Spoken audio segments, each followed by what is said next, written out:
তো hello' everyone, আগৰ ব্লগটো চালে আপোনালোকে বহুত বেছি মৰম দিলে, তাৰ বাবে ধন্যবাদ। পিছে এতিয়া আকৌ এদিন নতুন ব্লগলৈ আপোনালোকক স্বাগতম জনাইছোঁ। এইটো হৈছে পাৰ্ট 2 আৰু এতিয়া ওলাই মেলি আহিলোঁ আমি ভাত পানী খাই আগৰ বুলি শিৱসাগৰখন এক্সপ্ল'ৰ কৰিম বুলি। গোটেইখনটো ঘূৰিব নোৱাৰোঁ, কাৰেংঘৰ যাব নোৱাৰোঁ, দূৰ হয়, কাৰণ আমাৰ ৰাতি 8টাত গাড়ীও আছে। আৰু এতিয়া আমি সেইটো কৰি ল'ব গোটেইখিনি দুজনে আমি কিমান ল'ব মোৰ আহোঁ এটাতকৈ অকণমান আগতে এখন ৰিক্সা 150 হ'লে আমি ৰিটাৰ্ণ পঠাই দিলোঁ। এইখিনিহে আমাৰ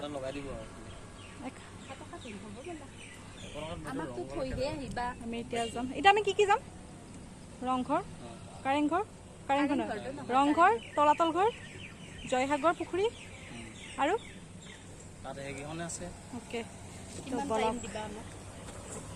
তুমি আমাক লৈ আহিবানে একেলগে? অঁ, তোমাৰ নাম্বাৰটো দি দিবা, আমাৰ হ'লে তোমাক ফোন কৰি দিম। ঠিক আছে ব'লা।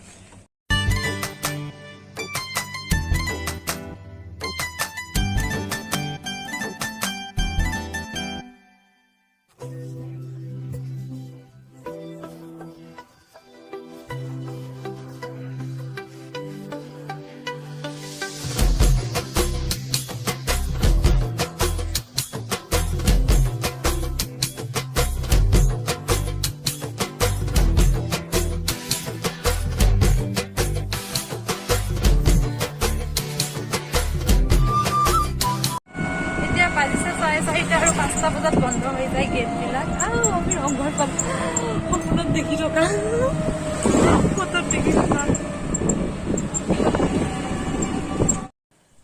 পোনপ্ৰথমে ক্ষমা কৰিব, এইকেইটা ভিডিঅ'ত একচুৱেলি ভইচ অভাৰ দিব লগা আছিল, যাৰ কাৰণে মই এতিয়ালৈকে আপলোড কৰিব পৰা নাই। আপোনালোকে এতিয়াও হয়তো মোৰ ভইচটো গম পাইছে, মোৰ বেমাৰ হৈ আছিলে, যাৰ কাৰণে মই একো আপলোড কৰিব নাই পৰা। আৰু গা একদমেই বেয়া, এতিয়াও বেয়া, কিন্তু ভাবিছোঁ নহ'ব, ভিডিঅ'কেইটা দিব লাগে যিহেতু কৰি থৈ দিয়া আছে। আৰু আমি ৰংঘৰ পালোঁ, ইয়াত টিকট ল'ব লাগে। আৰু সঁচাকৈ কৈছোঁ বিৰাটেই ধুনীয়া, হয়তো শিৱসাগৰবাসী আৰু বহুতেই দেখিছে, ময়ে দেখা নাছিলোঁ এতিয়ালৈকে। ইয়াতে গাড়ীবিলাক পাৰ্কিং কৰিব পাৰে। আৰু আমি ONGC কলনীৰ পৰা টেম্পত আহিছোঁ, ইয়ালৈকে 120 টকা লৈছে। আমাৰ ইমান ভাড়াৰ আইডিয়া নাই ইয়াতে, ইয়ালৈকে ল'লে। ইয়াৰ পৰা আমি যিবিলাক গৈছোঁ, আমাৰ যিটো ফিক্স আছিলে সেইটো নহ'ল। আমি ইয়াৰ পৰা য'ত বাহিৰে বাহিৰে য'ত গৈছোঁ সেইবিলাক চব এক্সট্ৰা অ'টোলৈ যাব লগা হৈছে। মুঠতে আমাৰ 800-900 মান অকল ই ৰিক্সা আৰু টেম্পত গৈছে এইখিনি ঘূৰোতে, কাৰেংঘৰ নায়েই যোৱা। গতিকে আমাক পূৰা বেম্বো দিছে। এনেকৈ একচুৱেলি কৰিব নালাগে অচিনাকি মানুহক। বাৰু যি কি নহওক, এতিয়া আহক ৰংঘৰখন চাওক। আমি টিকট ল'লোঁ, এটা টিকটত 25 টকাকৈ এডাল্টৰ হয়। চাইল কিমান নেজানো, নুসুধিলোঁ মই। আৰু এইখিনিয়ে হৈছে এণ্ট্ৰেঞ্চ। এয়া হৈছে ৰংঘৰ। মোৰ ইয়াত বিশেষকৈ বিশ্লেষণ কৰাৰ কোনো প্ৰয়োজন নাই, মানে সকলোৱে জানে।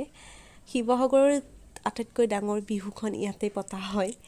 আগতে যেতিয়া ৰজা মহাৰজাবিলাক আছিলে, তেতিয়া শুনিব পোৱা মতে তেওঁলোকৰ যিমান ম'হ যুঁজ, কুকুৰা যুঁজ, মানে কি বহাগ বিহুত যিখিনি আগতে যুঁজ হৈছিলে বা বিহু হৈছিলে, যিবিলাক অনুষ্ঠান বাৰেৰহণীয়া অনুষ্ঠান হৈছিলে, ইয়াতে পতা হৈছিলে। আৰু এইটো মানে ৰংঘৰ বুলি কোৱা হয়। আৰু ইয়াতে ৰঙৰ অনুষ্ঠানবিলাক পতা হৈছিলে, যাৰ কাৰণে ৰংঘৰ। আৰু ইয়াৰে ৰজা মহাৰজাবিলাকে বা ডাঙৰীয়াবিলাকে গোটেইবিলাকে আহি এই যে ওপৰৰ তলাটো আছে, মই বাৰু লৈ যাম আপোনালোকক ওপৰলৈকে, তাত বহি কেনে তাৰ পৰা উপভোগ কৰিছিলে। চাই কিমান ধুনীয়া নহয়নে?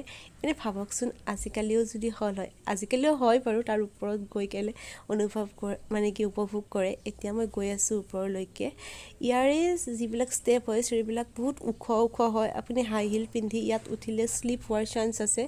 গতিকে যদি বেলেঞ্চ ৰাখিব নোৱাৰে, চেণ্ডেলটো খুলিয়ে লোৱা ভাল। মই খুলি লৈছোঁ। আৰু এয়া হৈছে ওপৰৰ।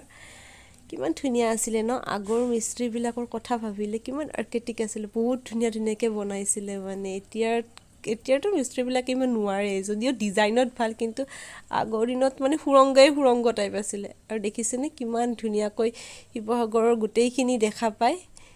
মোৰ কেমেৰা ইমান ভাল নহয়, যাৰ কাৰণে এনেকুৱা হৈছে। মোৰ ইমান একদমেই বেয়া, গতিকে ইমান জুম কৰিলেও ভাল নহয়। কিন্তু ইয়াৰ পৰা সঁচাকৈ উঠি মোৰ আহিবৰ মন নাছিলে, কিন্তু আমাৰ হাতত সময় একদমেই কম, যাৰ কাৰণে আমি ভালকৈ ফিলিংটো ল'বই নাপালোঁ। গৈছোঁ আহিছোঁ এনেকুৱা হৈছে। ফটো কেইটামান উঠিছোঁ, ৰিলছ বনাইছোঁ। আৰু এতিয়া আমি আহিছোঁ আকৌ ৰিক্সা লৈ তলাতল ঘৰ। ইয়াতো আমি টিকেট কাটিলোঁ, ইয়াত আকৌ স্কেন কৰিব লাগে, বাট আমি সেয়া ল'লোঁ। এইখিনি আপোনালোকে জানে, এইখিনি স্বৰ্গদেউ এইখিনি আপুনি পঢ়িলে গমেই পাব। স্বৰ্গদেউ ৰাজেশ্বৰ সিংহৰ 1771 খ্ৰীষ্টাব্দত নিৰ্মাণ কৰা হৈছিলে আৰু ইয়াৰে নক্সাখন কাষতে আছে। ইয়াৰে ভিতৰত মানে তলাতল ঘৰটোৰ ভিতৰত প্ৰৱেশ কৰিবলৈ বাধা আছে, ছিকিউৰিটি থাকে, কাৰণ তাৰ তলত কিমান তলা আছে সেইটো কোনেও গম নাপায়। ওপৰত যেনেকৈ তলা আছে, তলত কেইটা তলা আছে এতিয়ালৈকে গম পোৱা নাই। আৰু তলাকেইটাত সোমালে আপোনালোকে ঘূৰি আহিব পাৰে নে নাই সেইটো ঠিকনা নাই, মানে নোৱাৰে যে, সেইটো চিয়'ৰ। কি ওলাইগে সেইটো কোনেও গম নাপায়। এইকেইটাক বৰটোপ বুলি কৈ সম্ভৱ, আৰু এইকেইটা যুদ্ধক্ষেত্ৰত ব্যৱহাৰ কৰিছিলে। আগৰ দিনৰ ৰজা মহাৰজাবিলাকে এইবিলাক যুদ্ধক্ষেত্ৰত ব্যৱহাৰ কৰিছিলে। এইবিলাকো ধুনীয়াকৈ সন্নিৱিষ্ট কৰি থৈ দিছে, ভাল লাগি গ'ল দেখি। আৰু ফিল্ডখন বহুত ডাঙৰ, তাত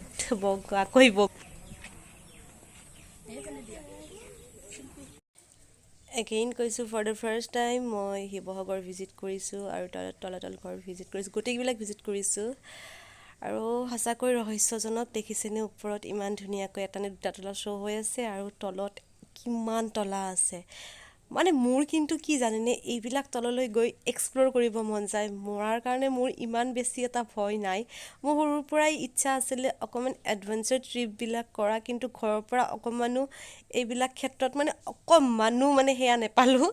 এয়া ছাপোৰ্ট বুলি কয়, নিদিলে মোক, সাঁতুৰিবই নিদিলে। এবাৰ সৰু থাকোঁতে পুখুৰীত নামিছিলোঁ, মায়ে যিটো কোবন দিলে মানে আৰু নেপাহৰোঁ মানে, গতিকে সাঁতুৰিবই নাজানো। বাৰু সেইটো কথাৰ পৰা ওলাই আহোঁ, কিন্তু মোৰ সঁচাকৈ এনেকৈ ভিতৰত গৈ তলতনো কি আছে, মৰিলে মৰিম আৰু, কিন্তু চাব মন আছে ক'ৰ পৰানো ক'ত যায়, ৰজাবিলাকেনো কিয় এনেকৈ কৰিছিল, কি ৰাস্তা ওলাব পাৰি, মোৰ গোটেইবিলাক মানে কি এক্সপ্ল'ৰ কৰিব খুব মন আছে। কিন্তু কি কৰিম, মা দেউতাৰ কথাও মানিব লাগিব দিয়কচোন। এজনী ছোৱালী কিবা কাৰণে নোহোৱা হৈ গ'লে মনত দুখ নাপাব, নহয় জানো? আৰু ব'লক আৰু এনেকৈ, আৰু এতিয়া আমাৰ সঁচাকৈ দেৰি হৈছে, আৰু এতিয়া আমি জয়সাগৰ পুখুৰী যাব লগা আছে, শিৱসাগৰ পুখুৰী যাব লগা আছে। কিন্তু মই ভিডিঅ'টোত কৈয়ে দিওঁ, আমি জয়সাগৰ পুখুৰীহে যাবগৈ পালোঁ, শিৱসাগৰ পুখুৰী যাব নেপালোঁ। এইপিনে শিৱদৌলেও যাব লগা আছে। বলক দেৰি হৈ গৈছে, এয়া বেলি ডুবু সন্ধিয়া হৈ আহিছে। এইখিনি সময় কি যে মনোমোহা প্ৰকৃতিৰ। আৰু এয়া দোকানত আহিছোঁ, বেগবিলাক দাম আছে দেই বস্তুবিলাক, কিন্তু চিন হিচাপে কিবা লৈ নগ'লেও নহ'ব। গতিকে মই ইয়াৰে পৰা গড় এটা ল'লোঁ, আৰু সৰু সৰু জাকৈ, চালনী, কোলা এনেকৈ আছিলে, সেয়া ল'লোঁ। ভালেই লাগিল বাৰু। এই ডাঙৰ ডাঙৰ ৰংঘৰবিলাক যে দেখিছে, এইবিলাকৰ বহুত দাম। আৰু এইখন টেম্পু দেখিছেনে, এয়া কেৱল মই শিৱসাগৰত দেখিছোঁ। আৰু কোন কোন জেগাত এনেকুৱা টেম্পু আছে ক'বচোন, আমাৰ নলবাৰীটো অকণমান বেলেগ। আৰু এতিয়া আমি যাম জয়সাগৰ। বিন্দাছ আৰামত গৈ আছোঁ। বাৰ মোবাইল পৰিলে, মোৰ মোবাইলত চাৰ্জ নাই, গতিকে মই বাৰ মোবাইলেৰে কৰিব লগা হৈছে। আৰু বাৰ মোবাইলৰ পিকচাৰ কোৱালিটি বহুত ধুনীয়া হয়, মোৰটোতো একদম বাকপাছ মোৰ মোবাইলত। আৰু আমি নাজানো কাৰণে ভাইটিহঁতক চলাব দিছোঁ।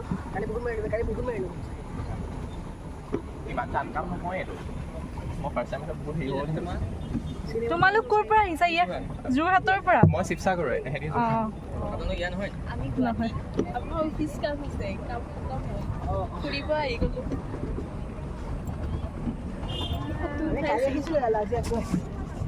ভাল লাগে ন?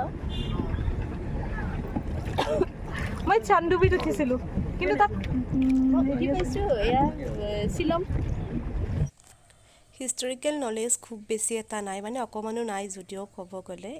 মই জনাত সম্ভৱ এই পুখুৰী দুটা জয়মতীৰ দুই পুত্ৰ লাই আৰু লেচাই খন্দোৱা। ভুল হ'ব পাৰে, কমেণ্ট কৰিব ভুল হ'লে, আগতেই কৈছোঁ। আৰু ক্ষমাও বিচাৰিছোঁ, ইমান নাজানো, কিন্তু জানিব পৰা মতে এই দুটা পুখুৰী জয়মতীৰ দুই পুত্ৰই খন্দাইছিলে। জয়সাগৰ পুখুৰীটো 200 ফুট বুলি 200 ফুট নহয়, 200 বিঘা মাটিত, আৰু শিৱসাগৰ পুখুৰীটো 400 বিঘা মাটিৰ বুলি জানিব পৰা মতে মই গম পাইছোঁ। আৰু এইটো 200 বিঘাতে কিমান ডাঙৰ, গতিকে মই চাব মন আছিলে শিৱসাগৰটো আকৌ কিমান ডাঙৰ, আৰু কিমান ডাঙৰ। এইটোৱে বহুত বেছি ডাঙৰ, ইমূৰৰ পৰা সিমূৰ নেদেখা পুখুৰী। আৰু নদী টাইপ লাগিছে, পুখুৰী যেন লগাই নাই, নদী টাইপ লাগিছে। ইয়াৰ গভীৰতাটো কিমান সেইটোও নাজানো, আকৌ এবাৰ কৈছোঁ, সেইটোও চাব মন মোৰ সঁচাকৈ। জানেনে, সাগৰৰ তলিলৈ গৈ সাগৰৰ তলিতনো কি আছে, কিমান গভীৰ, এইবিলাক চাব মন। সপোনতো এইবিলাক মানে কি দেখা পাওঁ বা অকলে থাকিলেও এইবিলাক ভাবি থাকোঁ বাৰু আকৌ মই মানে কি মোৰ দুনিয়াত গুচি গৈছোঁ বলক জয়সাগৰ পুখুৰী চাওক আপোনালোকে এতিয়া এয়া আহিছে আমাৰ কিউটচি মনালিছা বা আৰু এই যে ভাইটিকেইটা দেখিছেনে ভাইটিকেইটাক মানে আমি চলাব নাজানো গতিকে ভাইটিকেইটাক পূৰা আমি ড্ৰাইভাৰ বনাই দিছোঁ বিৰাট ভাল দেই এই লোক আৰু এতিয়া আমি গৈ আছোঁ দেখিব পাৰিছে শিৱসাগৰৰ চহৰৰ এইটো হৈছে দেৱী দৌল শিৱদৌল আৰু জয়দৌললৈ আমাৰ গাড়ী আছে 8টা বজাত এতিয়া বাজিছে 7:30 আমি ৰুম গৈ ভাত খাব লাগিব গা ধুব লাগিব ইয়াতে তাড়াতাড়ি সেৱা এটা কৰি যাওঁ আৰু আমাৰ ভাগ্যখন ইমানেই ভাল সঁচাকৈ আমাৰ বাবে আৰতি কৰাই দিলে আমি আৰতিৰ সময়ত গৈ পালোঁ সঁচাকৈ মনটো বিৰাট ভাল লাগিছে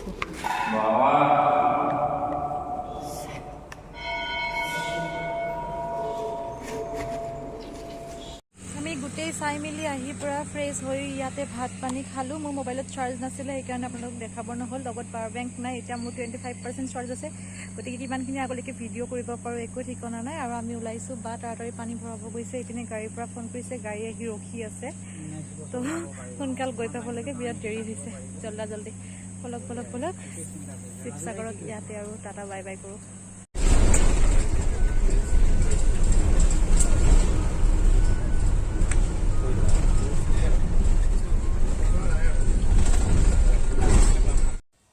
বাছ ৰখালে পেচাব কৰিলোঁ আৰু কিবা এটা খাই ল'লোঁ আজি অকণমান ভোক লাগিছে চাহ একাপ খাই ল'ম ভাবিছোঁ কিন্তু চাহ নাখালোঁ মিঠাই খালোঁ দুটা মানে খাব লৈছিলোঁ কিন্তু বহুত বেছি বেয়া ওলাইছে যাৰ কাৰণে থৈ আহিছোঁ ইয়াৰ ইখন দোকানত একদমেই ভাল নহয় ঘৰৰ কাৰণে পেৰা আনিছিলোঁ সেও বেয়া ওলাইছে বাৰু আমি এতিয়া খানাপাৰা পালোঁ এতিয়া আমি পেকআপ চেকআপ কৰোঁ ভালকৈ বেগ চেক লৈ লওঁ আৰু আপোনালোকে যদি ভিডিঅ'টো চাই ভাল পালে প্লিজ লাইক কৰিব কমেণ্ট কৰিব চেনেলটো ছাবস্ক্ৰাইব কৰি থ'ব আকৌ নতুন ভিডিঅ' আহি আছে দাদা বাই বাই